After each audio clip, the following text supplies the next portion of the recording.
கொஞ்சம் யோசிச்சுப் பாருங்களேன். போன வெள்ளிக்கிழமையிலிருந்து இந்த வெள்ளிக்கிழமை வரை இந்த 7 நாட்களில் நாம எங்கெல்லாம் போயிருப்போம், எத்தனை பேர்கிட்ட பேசியிருப்போம், என்னென்ன விஷயங்களை பார்த்திருப்போம், எதைப் பற்றியெல்லாம் யோசிச்சிருப்போம். இந்த வேகமான வாழ்க்கையில நாம தெரிஞ்சோ தெரியாமலோ, வேணும்னே செஞ்சோ இல்ல தற்செயலாகவோ சின்ன சின்ன தவறுகளையும் பாவங்களையும் செஞ்சிடறோம்.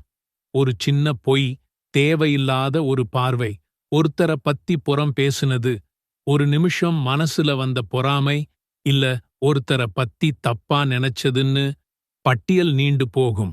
இந்த சின்ன சின்ன பாவங்கள் ஒரு வெள்ளை துணியில விழுகிற ஒவ்வொரு சொட்டு கருப்பு மை மாதிரி. முதல்ல பார்க்கும்போது அது சின்னதாத்தான் தெரியும். ஆனா வாரம் முழுக்க அந்த துளிகள் விழுந்துகிட்டே இருந்தா அந்த வெள்ளை துணியோட அழகே போயி மொத்தமா கருப்பா மாறிடும். நம்ம உள்ளமும் அப்படித்தான். இந்த சின்ன சின்ன பாவங்கள் சேர்ந்து நம்ம மனசை இருட்டாக்கிடும். அப்போதான் நமக்கு ஒரு விதமான ஆன்மீக சோர்வு வருது. அல்லாஹ் கிட்ட இருந்து நாம ரொம்ப தூரம் போயிட்டோமோன்னு ஒரு குற்ற உணர்ச்சி வாட்டுது.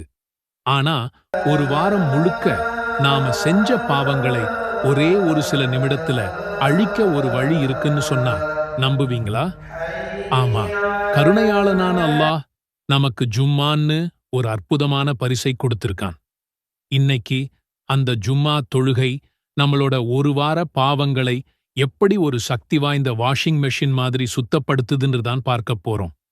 அல்லாஹ்வோட கருணை எவ்வளவு பெரியதுன்னா, அவன் நமக்கு பிரச்சனைகளை மட்டும் தர்றதில்லை, அதுக்கான தீர்வுகளையும் சேர்த்தே தர்றான்.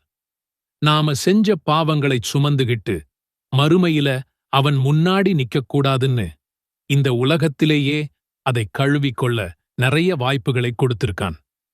அதுல ரொம்ப முக்கியமானதுதான் வாரம் தவறாம வர்ற ஜும்மா தொழுகை.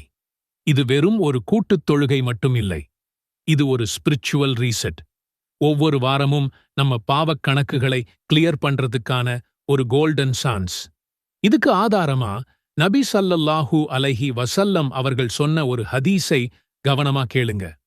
அபூ ஹுரைரா ரலியல்லாஹு அன்ஹு அவர்கள் அறிவிக்கிறாங்க, அல்லாஹ்வின் தூதர் ஸல்லல்லாஹு அலைஹி வஸல்லம் அவர்கள் கூறினார்கள், 5 நேரத் தொழுகைகள் ஒரு ஜும்மாவிலிருந்து அடுத்த ஜும்மா வரை மற்றும் ஒரு ரமலானிலிருந்து அடுத்த ரமலான் வரை நிகழும் சிறு பாவங்களுக்கு பரிகாரமாகும். பெரும் பாவங்கள் தவிர்க்கப்பட்டால். சுப்ஹானல்லாஹ், என்ன ஒரு அற்புதமான செய்தி! யா அல்லாஹு, யா ரஹ்மனு, யா கஃபார், யா அர்ஹமர் ராஹிமீன், யா சத்தார் அல் உயூப், وفقنا لإدراك فضائل هذا الجمعة ولنيل كامل بركاته، واغفر لنا ببركة هذا اليوم كل ذنوبنا الصغيرة ما علمنا منها وما لم نعلم وما تعمدنا منها وما كان خطأ، واحمنا من الذنوب الكبائر. اللهم ارزقنا أن نغتسل ليوم الجمعة ونلبس أحسن ثيابنا ونبكر إلى المسجد ونستمع إلى خطبتك بخشوع، واملأ قلوبنا بذكرك، وأعنا على إدراك ساعة الإجابة والدعاء فيها بإخلاص، وناسلك لأهلنا وأصدقائنا ولجميع الأمة المسلمة في جميع أنحاء العالم، فاغفر ذنوبهم وأزل كرباتهم وارزقهم النجاح في الدنيا والآخرة، وتقبل دعاءنا واجعل حياتنا طاعة لك حتى آخر نفس، آمين يا رب العالمين. யா அல்லாஹ், யா ரஹ்மானே, யா கஃபார், கருணையாளனே, எங்கள் பாவங்களை மன்னிப்பவனே, நாங்கள் இந்த ஜும்மாவின் சிறப்புகளை முழுமையாக உணர்ந்து அதன் முழு பலன்களையும் அடையும் பாக்கியத்தை எங்களுக்கு வழங்குவாயாக. நாங்கள் தெரிந்தோ தெரியாமலோ வேண்டுமென்றோ அல்லது தற்செயலாகவோ செய்த அனைத்து சிறு பாவங்களையும் இந்த ஜுமாவின் பரக்கத்தால் மன்னித்தருள்வாயாக. பெரும் பாவங்களை விட்டும் எங்களை பாதுகாப்பாயாக. யா அல்லாஹ், நாங்கள் ஜுமா நாளில் குளித்து தூய்மையான ஆடை அணிந்து சீக்கிரமாக பள்ளிக்குச் சென்று உனது உரையை செவிதாழ்த்திக் கேட்கும் நற்பாக்கியத்தை எங்களுக்குத் தந்தருள்வாயாக. எங்கள் இதயங்களை உனது நினைவால் நிரப்புவாயாக. எங்கள் துஆக்கள் ஏற்கப்படும் அந்த நேரத்தை அடையவும் அதில் உன்னிடம் மனமுருகிப் பிரார்த்திக்கவும் எங்களுக்கு உதவி செய்வாயாக. எங்கள் குடும்பத்தினர், நண்பர்கள் மற்றும் இந்த உலகின் மூலை முடுக்குகளில் வாழும் ஒட்டுமொத்த முஸ்லிம் உம்மத்திற்காகவும் நாங்கள் பிரார்த்திக்கிறோம். அவர்களின் பாவங்களை மன்னித்து அவர்களின் கஷ்டங்களை நீக்கி அவர்களுக்கு ஈருலகிலும் வெற்றியைத் தருவாயாக. எங்கள் பிரார்த்தனைகளை ஏற்றுக்கொள்வாயாக. எங்கள் இறுதி மூச்சு வரை உனக்கு கீழ்ப்படிந்து வாழும் நல்வாழ்வை எங்களுக்கு தருவாயாக. ஆமீன் யா ரப்பல் ஆலமீன். அல்ஹம்துலில்லாஹ். அருளும் பரக்கத்தும் நிறைந்த ரமலான் மாதம் நம்மை வந்தடைந்திருக்கிறது. இந்த புனித மாதத்தின் முதல் 10 நாட்கள் அல்லாஹ்வின் எல்லையில்லா கருணையை பெறுவதற்கான ஒரு பொன்னான வாய்ப்பு. இந்த நேரத்துல நம்முடைய பாவங்கள் மன்னிக்கப்படவும் அல்லாஹ்வின் ரஹ்மத்தை அள்ளிப் பெறவும் என்ன செய்ய வேண்டும்? அதுக்கு ஏதாவது குறிப்பிட்ட துஆக்கள் இருக்கா? இந்த முதல் 10 நாட்களை நாம எப்படி சரியா பயன்படுத்திக்கணும்? இந்த வீடியோல இதையெல்லாம் பத்திதான் நாம தெளிவாக பார்க்கப் போறோம். ரமலான் மாதத்தை 3 பகுதிகளாக பிரித்துச் சொல்லும் ஒரு செய்தியை நம்மில் பலர் கேட்டிருப்போம். அதாவது, ரமலானின் முதல் 10 நாட்கள் ரஹ்மத், அருள், நடு 10 நாட்கள் மக்ஃப்ரத், பாவமன்னிப்பு, கடைசி 10 நாட்கள் நரகத்திலிருந்து நஜாத், விடுதலை என்று வரும் அந்த ஹதீஸை இப்னு குஜைமா போன்ற நூல்களில் பதிவு செய்யப்பட்டிருந்தாலும் பல ஹதீஸ் கலை அறிஞர்கள் இதை ஒரு பலவீனமான லைஃப் அறிவிப்பாக வகைப்படுத்தியுள்ளனர். ஆனால் இதனுடைய கருத்து தவறானதா? இல்லை. மாறாக ரமலான் மாதம் முழுவதுமே அல்லாஹ்வின் ரஹ்மத், மக்ஃப்ரத் மற்றும் நரக விடுதலை நிறைந்த மாதம் என்பதுதான் உறுதியான விஷயம். ஒட்டுமொத்த ரமலானுமே கருணையின் மாதம்தான். குறிப்பாக ரமலான் மாதம் தொடங்கிவிட்டால் என்ன நடக்கும் தெரியுமா? நபி ஸல்லல்லாஹு அலைஹி வஸல்லம் அவர்கள் கூறினார்கள், ரமலான் மாதம் வந்துவிட்டால் வானத்தின் வாசல்கள் திறக்கப்படுகின்றன, நரகத்தின் வாசல்கள் அடைக்கப்படுகின்றன, ஷைத்தான்கள் விலங்கிடப்படுகின்றனர். இந்த ஹதீஸை அபூ ஹுரைரா ரலியல்லாஹு அன்ஹு அவர்கள் அறிவிக்கிறார்கள். இது புகாரி, முஸ்லிம் போன்ற பல ஹதீஸ் நூல்களில் பதிவாகியுள்ளது. கொஞ்சம் சிந்தித்துப் பாருங்கள்.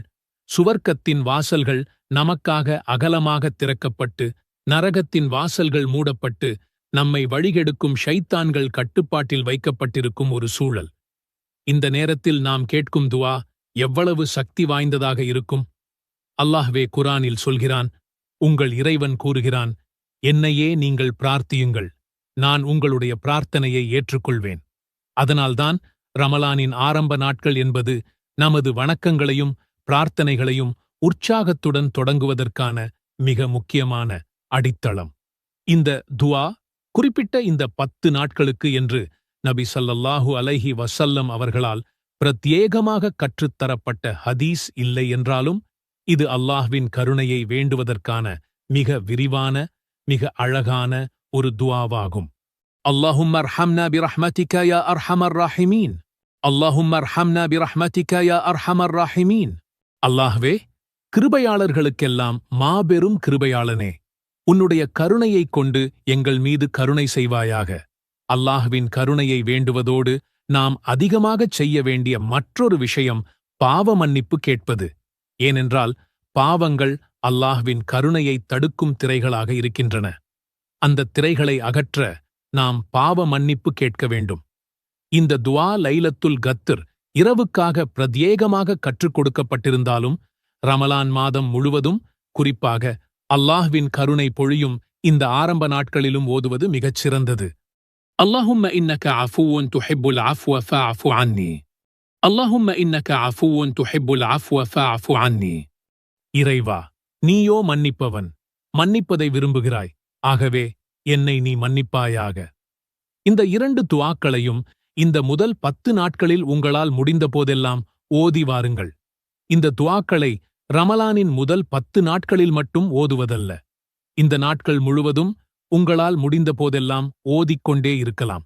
நடக்கும்போதும் அமரும்போதும் உங்கள் அன்றாட வேலைகளைச் செய்யும்போதும் உங்கள் நாவுகள் இந்த திக்ரில் நிலைத்திருக்கட்டும். துஆக்கள் ஏற்றுக்கொள்ளப்படும் சில முக்கிய நேரங்கள் இருக்கின்றன. குறிப்பாக நோன்பாளி நோன்பு திறக்கும் நேரத்தில் கேட்கும் துஆ மறுக்கப்படுவதில்லை என்று நபி ஸல்லல்லாஹு அலைஹி வஸல்லம் அவர்கள் கூறியுள்ளார்கள்.